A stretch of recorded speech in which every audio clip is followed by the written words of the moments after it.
तो hello everyone, स्वागत है यार इस वीडियो में। और आज इस वीडियो में हम बात करेंगे चेस लैंग्वेज के बारे में। मतलब इसको नोटेशन कहा जाता है। और चेस लैंग्वेज से मेरा मतलब है यार, जैसे हिंदी होती है, जैसे इंग्लिश होती है, अलग अलग भाषाएं होती हैं कम्युनिकेट करने के लिए, वैसे ही चेस की अपनी खुद की लैंग्वेज है और यही इसकी ब्यूटी है। अगर यार तुम जापानीज इंसान के सामने हो, तुम चेस खेल सकते हो बिना कुछ बात किए, क्योंकि चेस में ही एक लैंग्वेज होती है जिसमें तुम लोग कम्युनिकेट कर सकते हो।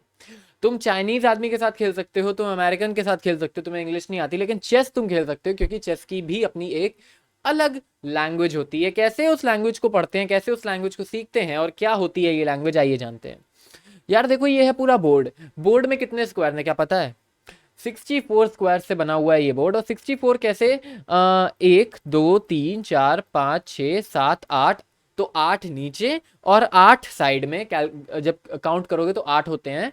तो 8 बॉटम में, मतलब 8 हॉरिजॉन्टली, 8 वर्टिकली। जब स्क्वायर्स को मल्टीप्लाई करोगे तो आता है 64। 8 8 64। तो 64 स्क्वायर्स में एक होता है डार्क, एक होता है लाइट। लेकिन आज हम जो बात करेंगे वो है कि यार हर स्क्वायर का नाम क्या है। हर स्क्वायर का नाम क्या है। जैसे कि ये स्क्वायर है, ये स्क्वायर है, ये स्क्वायर है, ये स्क्वायर है, ये स्क्वायर है, ये स्क्वायर है, ये स्क्वायर है और ये स्क्वायर है। तो देखो, ये हो गया ए। क्या हो गया? ए। ये हो गई पूरी, इसको क्या कहते हैं? कॉलम। Exactly, column. तो ये कॉलम का हम नाम देंगे फाइल्स। क्या नाम देंगे? फाइल्स। इन कॉलम्स को फाइल्स कहते हैं। अगर कॉलम्स को कुछ कहते हैं तो रोज को भी कुछ कहते होंगे। रोज को यहाँ पे क्या कहेंगे? ये हो गई रो। और इसको हम कहेंगे rank. Rank, first rank, second rank, third rank होती है ना। तो जैसे ये हो गई फाइल्स, ये हो गई रैंक। ठीक है ना? पूरी पूरी रैंक हो गई। तो ये हो गई ए फाइल। अब हम ये ए फाइल, बी फाइल, सी फाइल, डी फाइल, ई फाइल, एफ फाइल, जी फाइल और एच फाइल, ये होती हैं 8 फाइल्स। वैसे ही ये हो गई रैंक। अब ये ए रैंक बी रैंक नहीं होगी, ये होगी first rank, second rank, third rank, fourth rank और एट्थ रैंक तक जाता है। तो फाइल्स और रैंक्स। अब जैसे ये स्क्वायर है, अब तक आप लोग यार समझ गए होंगे कि इस स्क्वायर का नाम क्या होगा। A B C. तो ये हो गई सी वाली फाइल। और ये first, second, third, fourth, fifth. हमें इसी स्क्वायर के बारे में जानना था। तो ये हो गई फिफ्थ रैंक पर और सी फाइल पर। तो ये हो गया क्या? C5। क्या हो गया? C5। एग्जैक्टली, कोई भी स्क्वायर का नाम। ये हो गया A2, ये हो गया G7, ये हो गया H8, ये हो गया C8। अब स्लो करके वीडियो को समझना और एक एक स्क्वायर को समझना। पहले स्क्वायर्स को जान लो। देखो होता क्या है ना, कि जैसे अभी मैं तुमसे बोलूं यार वर्ल्ड मैप में बताओ इंडिया कहाँ पे है। तो तुमको ये नहीं देखना नहीं पड़ेगा ना इंडिया, अच्छा वहां से लेफ्ट चलो, यहाँ पे आओ, फिर इंडिया, यहाँ आप दिखा इंडिया, ऐसे नहीं ना। तुम्हारे दिमाग में लोकेशन है वो, यार ये तो लोकेशन है। तो वैसे ही चेस बोर्ड्स की ये अलग अलग लोकेशंस हैं। हमें पहले इन लोकेशंस को बाय हार्ट याद करना है। अभी हम कैलकुलेट कर रहे हैं, हर बार कैलकुलेट नहीं करना। जब चेस या तो बहुत ज्यादा खेल लो, या तो इसके साथ इतना समय बिता लो, इस बोर्ड के साथ, बोर्ड को देखते देखते, कि तुमको याद हो जाए। जैसे मैं ये बोलूं, बोलते ही मुंह से निकले A8, ये बोलते ही मुंह से निकले G5, सॉरी 4। तो इसी तरह से तुम्हारे मुंह से निकलना चाहिए, तब आप तुमको याद हो जाएगा। अब बात करते हैं नोटेशन की। मेनली नोटेशन, ये तो हमने देख लिया लोकेशंस हैं, ये लोकेशंस हैं पूरे चेस बोर्ड की। अब नोटेशंस क्या होता है? जैसे ये है, इसको क्या कहते हैं? पॉन्स। जानते हो तुम लोग? पॉन को अगर हम यहां चलेंगे तो हर चाल का नाम होता है चेस में, हर चाल का। तो जैसे ये पॉन यहां बढ़ा है, पॉन की ज्यादा औकात नहीं होती। अब देखो, जब तक पॉन प्रमोट नहीं हुआ तब तक हम लोग अभी लिखने के पॉइंट ऑफ व्यू से समझ रहे हो, उसकी ज्यादा औकात नहीं, क्योंकि वो सबसे ज्यादा अवेलेबल है और सबसे लोअर वैल्यूड पीस है। पॉन की वैल्यू सिर्फ 1 पॉइंट होती है, आप सब जानते हैं। तो पॉन को हम इसके पीछे कुछ नहीं लगाएंगे, हम बोल भी सकते हैं, लेकिन जब हम भी कोई पॉन मूव होगा पूरे बोर्ड पे, कहीं पे भी पॉन मूव होगा, तो हमें सिर्फ स्क्वायर का नाम लेना है। किसका नाम लेना है? सिर्फ स्क्वायर का नाम लेना है। जैसे ये पॉन मूव हुआ, इसका हम नाम क्या लेंगे? E4, क्योंकि ई वाली फाइल पे, फोर्थ वाली रैंक पे, तो E4। वैसे ही जब ये नाइट चलेगा, नाइट की औकात है भाई, नाइट में 3 पॉइंट है, नाइट के 3 पॉइंट है। तो जब हम इसको चलेंगे यहाँ पे, तो हम अब स्क्वायर के पहले नाइट बोल देंगे। क्या बोलेंगे? Night F3। Night F3। अब जैसे फॉर एग्जाम्पल सिचुएशन होती है यार, जैसे ये चला, एग्जाम्पल मैं दे रहा हूं, ये यहां आया, उसने ये चला, एग्जाम्पल है। कैसे लूं मैं एग्जाम्पल? ओके, हाँ, इस पोजीशन में व्हाइट को चलना है और मूव लिखी हुई है नाइट टू C3, मतलब कि नाइट C3 पे आ रहा है। अब कैसे डिटरमाइन करोगे कि ये वाला नाइट C3 पे आ रहा है या ये वाला नाइट आ रहा है?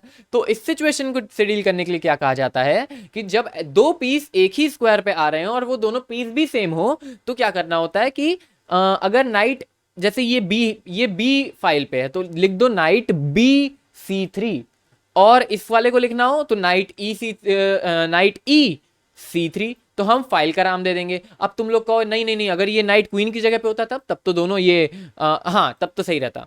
ठीक है, अब ये नाइट अगर यहां पर होता E4 पे होता तब क्या करते, तब हम रैंक का नाम दे देते। कुछ तो यूनिक होगा यार, जो जो यूनिक हो उसका नाम दे दो। तो ये हमने जान लिया। अब वैसे ही हम यहाँ पे ये चाल चलते हैं, तो बताओ क्या क्या नाम लिखा जाएगा इसका। हम बिशप की औकात है तो बिशप टू C4। अब टू लगाना ना लगाना कोई मतलब नहीं है, मतलब एक ही बात है, कोई बात नहीं। बिशप C4 बोलोगे वो भी वही मतलब होगा, और बिशप टू C4 बोलोगे वो भी वही मतलब होगा। अब एग्जांपल लेते हैं, ब्लैक ने चला ये, इस मूव का नाम क्या हुआ, नाइट टू C6। बिशप ने यहां पे मार दिया F7 पे और चेक दे दी। कैसे लिखोगे, बिशप टेक्स, क्या टेक किया उसने, F7। टेक्स क्यों लिखा, क्योंकि उसने पॉन लिया। या बिशप F7 लिख दोगे तो भी चलेगा। और जब चेक दे रहा हो तो वहां पे प्लस साइन लगा दो, सिंपल। Okay, make sense. चलो, बिशप ने मार दिया, किंग ने कैप्चर किया, नाइट आ गया बाहर, और ये पॉन पुश हुआ। एग्जाम्पल है। अब करना है कैसल। कैसल को क्या लिखोगे यार, कैसल को लिखोगे 0-0 तो ये हो गया कैसल का नाम 0-0। स्पेशल मूव है तो 0-0। उसके बाद अगर क्वीन साइड कैसल हो तो देखो, हम यहाँ पे रुक की मूव काउंट कर रहे हैं, 0-0 करके हम रुक की मूव काउंट कर रहे हैं। तो किंग साइड कैसल हुआ तो किंग दो बार चला और रुक भी 2 बार चला, तो ये हो गया 0-0, क्योंकि रुक ने कितनी स्क्वायर्स को कवर किया, एक स्क्वायर को, और ये दूसरे स्क्वायर को, रुक दूसरे स्क्वायर पे आया, ये हो गया 0-0। जब हम क्वीन साइड कैसल करेंगे, जैसे यहां पर ये आ जाता है, ये आ जाता है, ये आ जाता है, इधर कुछ भी रैंडम मूव्स कर रहा हूं मैं, ये एंड देन ये आता है, तब हम इसको करेंगे। अब रुक ने कितनी चाल चली, 1-2-3, तो यहां हम लिख देंगे 0-0-0। बस यार, नोटेशन खत्म, चेस की भाषा ओवर। अब ऐसे तुम किसी भी मूव का नाम लिख सकते हो, जैसे मैंने यहाँ पे ये चल दिया, पॉन पुश के बाद मैंने यहाँ पे ये चल दिया, इसको क्या कहोगे, क्वीन की औकात है भाई, क्वीन टू E2, खत्म, गेम ओवर। इतना सा ये नोटेशन, इतना सा इजी है, जब बार बार बोलोगे तो समझ जाओगे। और करना क्या है तुमको यार, इसमें प्रैक्टिस करने के लिए, क्योंकि शुरू में तुमको कैलकुलेट करना पड़ेगा। तुम देखोगे हाँ क्वीन चली है, क्वीन पता है, फिर देखते हैं ई फाइल और सेकंड रैंक, हाँ E2 क्वीन E2, इस तरह से शुरू में तुम करोगे। इससे ओवरकम करने के लिए तुम्हें क्या करना है, देखो, बोर्ड लो, कोई रैंडम पीस उठाओ और उसको स्क्वायर पे रख दो, और ट्राई करो कि क्या क्या नाम है उसका, जल्दी से जल्दी। जब बार बार अलग अलग पीस उठा के रखोगे, पॉन रखो तो स्क्वायर का नाम लेना है, नाइट रखो तो नाइट का भी नाम लेना है, बिशप रुक किंग चलोगे तो किंग का भी नाम लेना है, कैसल कर दो अचानक से, इस तरह से तुम्हें याद हो जाएगा, और तुम्हारा देखने का वो स्पीड फास्ट हो जाएगी। वही तो हमें करना है। हम यहाँ चाल चले, मुंह से निकले क्वीन E2, धीरे धीरे क्या होगा कि तुम जब आंख बंद करोगे तो तुम्हें बोर्ड दिखेगा, उस पर भी तुम बोल के मूव कर पाओगे। और ब्लाइंड फोल्डेड गेम को प्रैक्टिस करना इसका बहुत अच्छा एग्जांपल है। मतलब ब्लाइंड फोल्डेड करके तुम अगर खेलना चालू करोगे तो तुमको मूव की क्लैरिटी बहुत हो जाएगी, लोकेशंस तुम्हें साफ साफ दिखने लगेंगी, तुम्हें कैलकुलेट नहीं करना पड़ेगा ABCDE, फिर 5th रैंक पे है तो E5 हो गया। नहीं, तुम बोर्ड पे देखोगे ये स्क्वायर E5 वाला है, ये करोगे जब तुम ब्लाइंड फोल्ड प्रैक्टिस करोगे तो। लेकिन शुरू में ब्लाइंड फोल्ड तुम कर नहीं पाओगे, बहुत मुश्किल है, इसलिए नॉर्मल से इस तरह से करो, पीस उठा के रखो और स्क्वायर का नाम, अचानक से पीस उठा के रखो, स्क्वायर का नाम, आंख बंद करके रख दो, पीस, आंख खोलो, स्क्वायर का नाम, बस खत्म। यही प्रैक्टिस करो, गेम ओवर। खेलते खेलते मूव्स को लिखना चालू कर दो अगर, तो उससे बेहतर तो कुछ नहीं है। खेलो मूव लिखो, एक टाइम पे एक मूव इतनी लिख चुके होगे तुमको याद हो जाएगी। आई होप इस वीडियो से हेल्प हुई हो, कैसे नोटेशन करते हैं, अगर आता है तो कैसे याद करते हैं, कैसे प्रोसेस को फास्ट करते हैं। लाइक करना, ये वीडियो पसंद आया तो शेयर करना अपने दोस्तों के साथ, सब्सक्राइब करना इस चैनल को, जब और मिलते हैं अगले वीडियो में। Till the time, bye bye.